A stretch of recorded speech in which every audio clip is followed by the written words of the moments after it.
with each other if we apply these values. So let me start with open-mindedness. So I wasn't a vegetarian all my life. Maybe some of you were. This is the country where there's most chance that you have a lot of people that were vegetarian all their life. But I was born, I would say, into an ideological box that Melanie calls, or Melanie uses the concept carnism. So if you're in that box, if you're in that ideological box, you're not questioning things. You're not questioning what you eat. It's all normal. It's normal to eat dairy and eggs and meat. But then, for me, at some point, the light went, I got a little restless in my box, and the light went on, and the box opened, and I jumped out as a vegetarian or a vegan. Maybe that's the same for some of you. And I started to learn about these wonderful advantages of being vegetarian or vegan, and I was talking to them, talking about them to everybody. But then I discovered that after a while, I had maybe become trapped inside another box. And I would call this a box of veganism. And again, I was feeling that my thinking was being limited by this ideology. And you can recognize if you're in that box, if you have like fixed answers to questions. If you think that the questions are answered now and forever. So if you say like veganism is this, or you're not vegan if you do that, or you're not vegetarian if you do that, like these very fixed answers that many people in our movement have. And this cartoon illustrates it very well. I think this guy says, I'm mostly vegan, but, and the other one says, if there's a but, you're not vegan.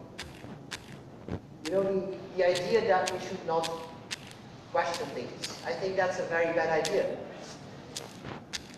And I think if you look at discussions, I don't know if you have them here as well in Facebook groups, discussions about who's vegetarian, who's not, and who's vegan, and who's not, and maybe who's a Hindu and who's not, etc. Then the way vegans solve these discussions, many vegans solve these discussions, is by looking back to 1944 to this guy, Donald Watson, who coined the term vegan, and who said what it was, who described what it was, who defined it. And people say, look, this guy defined in 1944, and we don't have to question it anymore. That reminds me very much of a religious attitude, where you go back to scripture, and you say, look, we have all the answers. And that is not, I think, a good idea. Just to be clear, if you have to be in a box, it's better to be in this box than in this box, of course. But it's still better, I think, to be in no box at all. So, being vegan or vegetarian means giving up meat, means giving up animal products. It doesn't mean giving up thinking. Okay, thinking is vegan. You're allowed to think. You have to think. You have to beware of dogma. Dogma is the idea that we have all the answers, and if we are dogmatic, it prevents us from improving. And we have to improve constantly, because you know that the challenge ahead of us is immense. We are trying to convince 7 billion people to be kinder and more compassionate to animals. That's a huge, huge task, and we have to constantly improve if we ever want to get this done. So open-mindedness, some questions that can help you be open-minded is to ask, have I thought about this thoroughly? Did I give this enough thought? Is there any information that I might be missing on this topic? Do I have any biases, like confirmation bias? You know what confirmation bias is? It's like to look for the answers that you want to find. And something that I call slow opinion. Slow opinion is about standing still for a while and thinking like, maybe I shouldn't rush to an opinion. Maybe I don't need to have an opinion about this because I'm not informed enough at this point. Maybe when somebody gives you another opinion than what you have, you don't disagree right away. You think like, maybe she has a point. And you pause and you say like, can you give me some more information because I'm maybe not informed enough. Let me give you one example where you can test how open-minded you are. This is a difficult example. I'm just giving this example to see how open-minded you can be. So this is a lion who's starving in the wild, starving from hunger, lioness. And let's just assume she's not starving because of humans. Let's just assume she's starving for natural causes. And my question is, does it matter to you or to us or to the lie what the cause of our suffering is, whether that's humans or its nature? And this question is meant to tease out your assumptions about which animals we have to help. Do we only have to help the animals for whose suffering we are responsible? Or would it be also interesting to help the wild animals? And this is a topic that's getting more and more traction in animal rights philosophy, the idea that maybe we should also help animals whose suffering we're not responsible for.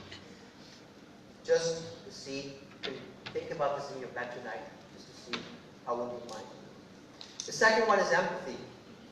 This is, I think, a nice iconic image of the empathy that is very natural to us in the animal rights, animal protection movement. This is Anita Kreitz from the SAVE movement in the US, in Canada. And she gave water to pigs who were waiting to go to the slaughterhouse, and she got actually sued for that. She was brought before trial, but fortunately she got acquitted. She was not found guilty. But it's a beautiful image to show how compassionate we are towards animals. Now my question is, yes, we are compassionate towards pigs and cows and chickens and dogs, cats, but how compassionate, how empathic are we towards people who need, and hunters, and people who do all kinds of terrible things with animals, like bullfighters? Can we also show empathy towards these people? And that's not really easy for us, or for many of us. Maybe some of you, I'm in India, after all, but I'm not. And being compassionate towards the people who harm animals is sometimes hard. And maybe some of you say, like, do we really have to have empathy for everybody? This is Gary Yurovsky. He's like a famous activist who's well known for his like confrontational approach. He's not the most compassionate person towards people. And let me oppose him right here to this guy. Does anybody know him? Yeah. He's a Buddhist monk from Vietnam. What's his name? His name is Thich Nhat Hanh. TikTok now. He's a famous writer. He's a vegan also. And he, in his vegan advocacy, he's very compassionate, very calm, very Zen-like. And I'm not saying one approach is always right and one is always wrong, but I'm saying that I think this compassionate, calm, soft approach with people is almost always appropriate. And again, maybe some of you say like, no, there's people doing such terrible things that it's not appropriate to have empathy for them. Let me give you an example. These guys, white supremacists, they're pretty horrible people, it seems, right? Doing pretty horrible things, racists. But let me introduce you to this guy, Daryl Davis. He's a black activist. He spent most of his childhood outside of the US, but he came back at a time in the 70s to the US. And he was walking around in a 4th of July parade, the national parade in the US. And all of a sudden, people were throwing things at him. He was the only black person in that parade. And so for the first time in his life, he was confronted with racism. And he said, how can these people hate me if they don't even know me? How can these people hate me if they don't even know me?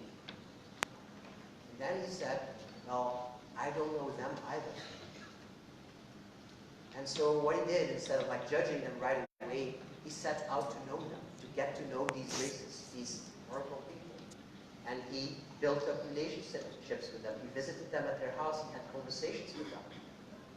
And because of that, about 200 people of the Ku Klux Klan, a racist white supremacist clan, they left their beliefs, they gave up their racist beliefs. They said to him, you have convinced me. And as a sign, as a token of their conversion, they gave him their robes to show like, look, I'm not part of this anymore. And this guy was successful with convincing these people, with changing these people. And he was successful because this is a documentary about him. I don't know if you have Netflix here, I think so. It's on Netflix in my country. He was successful, I think, because he had empathy. He had an open mind. He was prepared to listen and to ask questions. He was curious as to where they were coming from. That is not an easy assignment. I'm not saying everybody of us should do that. But if you can do it, I think it can be pretty successful. To try to understand and to build rapport with people, and build relationships rather than isolating them and thinking that they're completely different from us, that they don't share any values at all with us. I don't think that's the easiest way to change people and to change society. So to be more empathic, understand the situation that we're in. In terms of vegetarianism and veganism, here's a question that I could ask you. Why do most people eat meat? And most people in Europe or in the US, most people means 98%, right? Here it means a little bit less. But why do most people eat meat? You can think of a lot of answers. And I think one of the answers is most people eat meat because most people eat meat. People do what other people do. They look at other people, they look around them in society and they say like, oh, everybody's doing it. It can't be wrong, can it? So we need to create a critical mass of people who are not participating in this. But what you have to realize, if you are vegetarian or vegan today, you are part, certainly vegan here, part of a very tiny minority. This is what we call the adoption of innovation curve, and it's usually used to explain the adoption of new technology. Like, I'd say certainly in Europe, if somebody doesn't have a smartphone there today, in 2018, if you don't have a smartphone, you would be considered a laggard, somebody who stays behind, a slow person. If you had a smartphone already in 1995 or 2000, you would have been considered an innovator or an early adopter. Have you ever heard this term? Now, in the field of food, if you're vegan today, you're certainly an innovator. You belong to the group of the first 2% of people to do something. And you have to understand that other people are going to be slower. We cannot expect from everybody that they will move at the same speed as us. And maybe these people are faster in other ways, and we are slower in other ways. But we have to appreciate differences, and appreciate people, and appreciate where they're coming from. We are, in a sense, the people who are already there are the low-hanging fruit, the people who it was easy to reach. I would be a vegan still if I could only eat water and bread. You know, I want to make sacrifices, but not everybody wants to do that. And that's something that is a reality. Secondly, to be more empathic, realize you don't have all the information. And that's an exercise you can always make several times a day. Let me give you an example. I sometimes get angry and irritated, and sometimes like really furious. One of the examples is when I'm in traffic and there's like somebody passing me by at 160 kilometers an hour, and I go, because I think it's dangerous, and right away it speaks to me emotionally. And I get really, my heartbeat goes up and I get furious. And then one of the things that helps me is if I have a thought like, well, what if this person is on the way to the hospital to visit his dying grandma? And that's probably not true. It's probably not the case. But it helps me right away to become calm. And that's an exercise you can always do and also apply to people who disagree with you, who demonstrate different behavior than you. And you can wonder, what makes it that they're doing something else? What in their situation could be completely different from my situation? It's not always going to work. If they pass you like this on the highway, then they're definitely not on the way to the hospital to visit their dying grandma. And thirdly, remember that empathy works. Remember this guy, Daryl Davis, this black activist who was successful in convincing these racists to change. Empathy works. If you want to be successful, if you want to have results, empathy is good. Also towards the people we really don't like. Rationality is number 3. Some examples of irrationality in our movement. I think there's a lot of irrationality often. Here is one example. Have you heard of the movie What the Health? So What the Health is a movie about the benefits of a vegetarian or vegan diet. But it got a lot of criticism because it was considered vegan propaganda. It was considered that the claims for veganism were exaggerated. I call this idea of veganomania, the idea that veganism can solve everything, can solve every health problem. Let's be realistic. Let's be scientific. Let's be evidence-based. If we stick to the facts, we can probably convince more people. The facts are spectacular enough. We don't need to overdo that. Here's another example of irrationality in my view. So, in at least 2 countries in Europe right now, McDonald's has a vegan burger.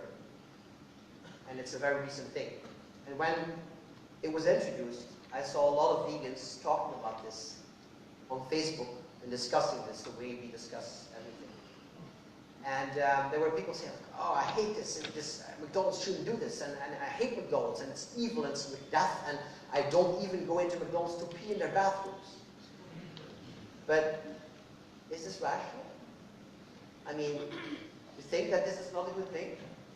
Like, this is a huge company that has so much power to advertise products, so much power to mainstream this vegan burger. It receives so many people every day. It means that a small group of 4 friends or a family can now go there when one of them is vegetarian or vegan, and they can all eat there and be together. And maybe other people get convinced that this is good food. I mean, it's not really good food, but it's better food than meat burgers. So. Or here, KFC introducing vegan nuggets. It's a good thing, but many vegans are furious. It's not rational. Big companies and their involvement are very necessary. We won't do it without them.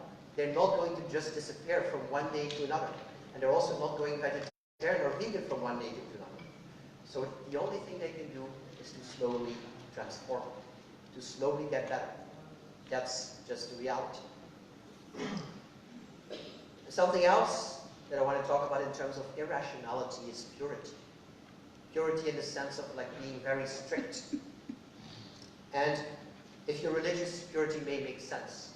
I'm just going to consider it from a non-religious viewpoint here. And I'm going to talk about 3 ideas or 3 concepts about veganism. And you can also apply this to vegetarianism if you want. So the first is that 100% vegan, it doesn't really exist. It's very hard to be there, 100%. The second is that 99% vegan is a vegan. And the third is that there is such a thing as a 95 or a 90%. And these people are very useful. And they're doing good things. So this is a message about not thinking in terms of black and white and to be tolerant. So the first is 100% vegan. And again, apply this to vegetarian if you want. So this is a list of products or ingredients from big to smaller. And you might say like a vegan is somebody who also avoids all these very small, minute, microscopic, very tiny ingredients that we can't even see, always, every moment. Only if you do that, you're a vegan. And if you have this opinion, then I would ask you, like, have you read this book? This book is called Veganissimo. It says there on top, Veganissimo means one who is vegan to the highest possible standard. To the highest possible standard. And this book contains 300 pages of ingredients that are or might be of animal origin. So I could say, I've read this book and I've studied it by heart and I'm applying it. And if you don't, and if you call yourself a vegan, well, don't, because you're not a vegan.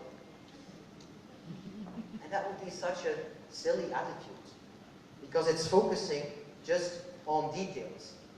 And I see a lot of people online and in reality telling each other that they're not really a vegan, that they're not belonging to the group.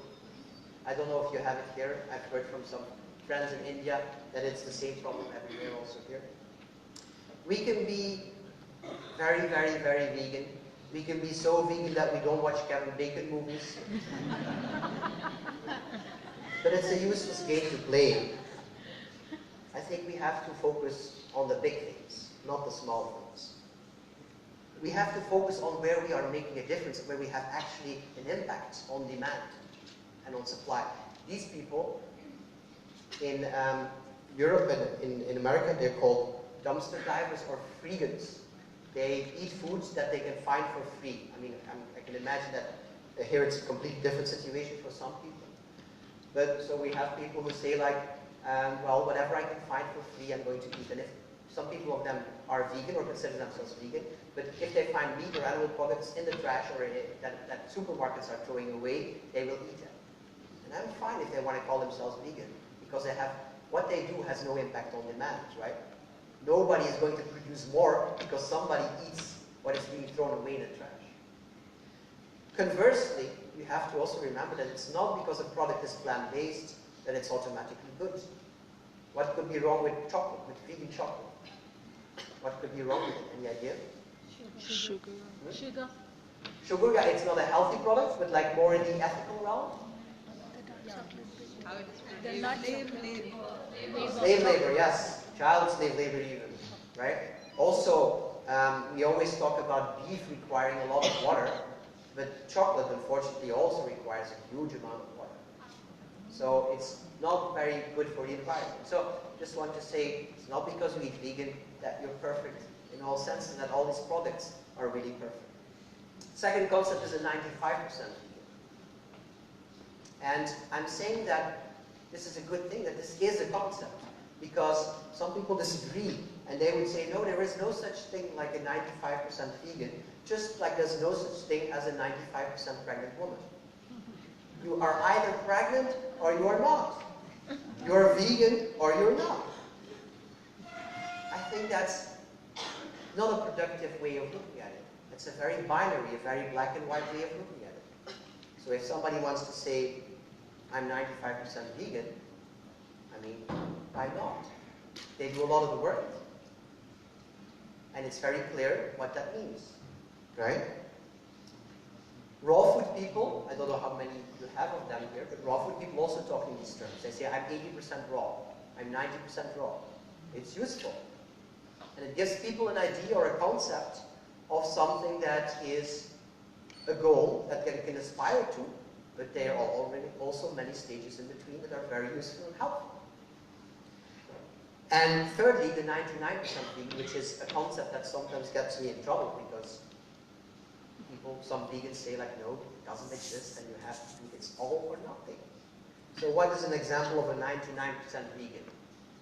So imagine a vegan who says, I'm vegan, but once in a while, like 2 or 3 times a year, I go to my grandmother and I eat cookies that she made, and these cookies contain milk or eggs. And I eat it. Now I could say, well, then you're not a vegan. But maybe she says like, well, it's hard to explain this to my grandmother. She's 99 years old, she may be dead tomorrow.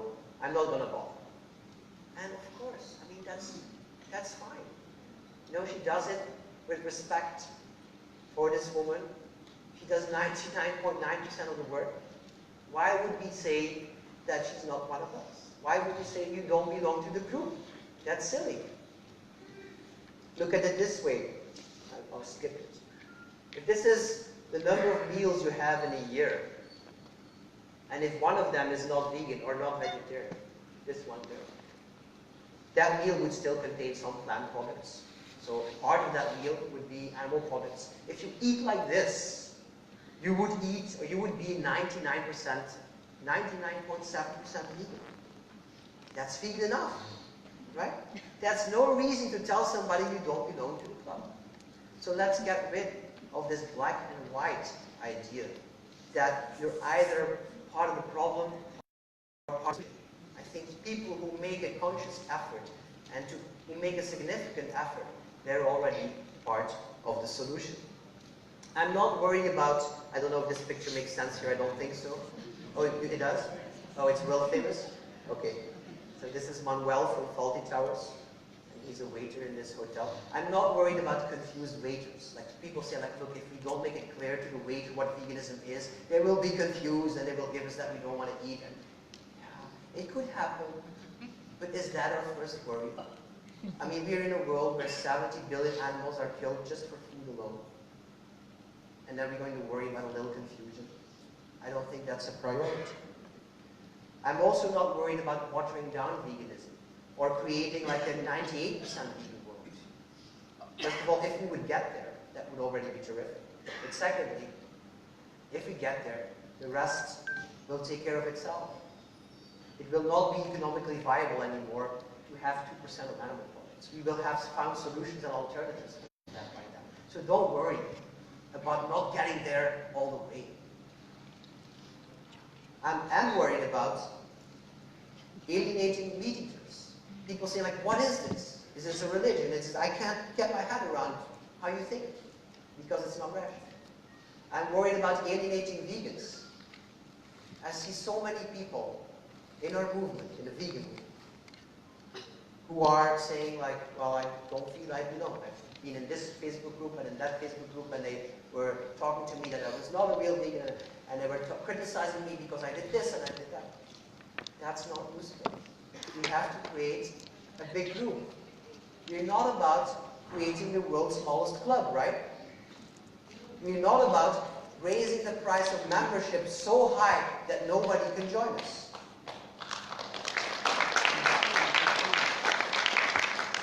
I'm worried about recidivism, which means like sliding back. It means like some people who are vegetarian or vegan, they give it up.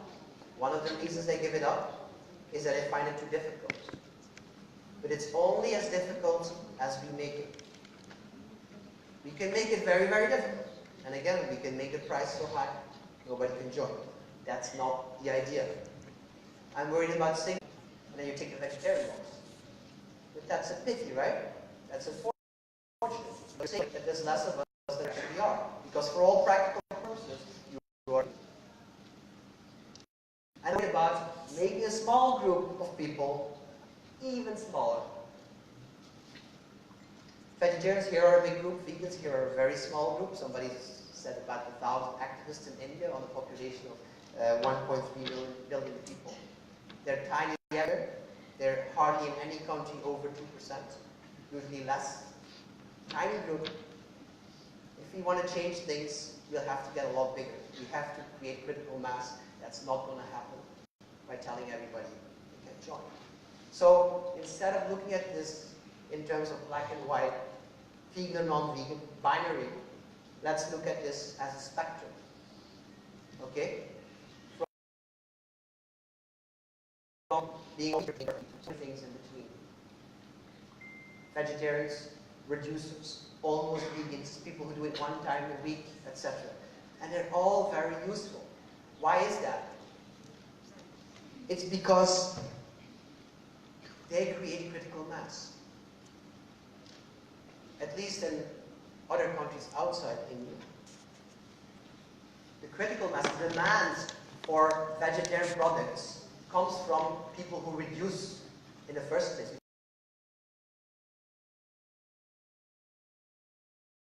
Because there's many more of them. For instance, demand for alternative dairy products, for soy milk. It may not come in the first place from the vegans. It may come from all kinds of people who want to try non-dairy products for several reasons, right? So if you look at the market, the global, worldwide dairy market, the market for fluid milk,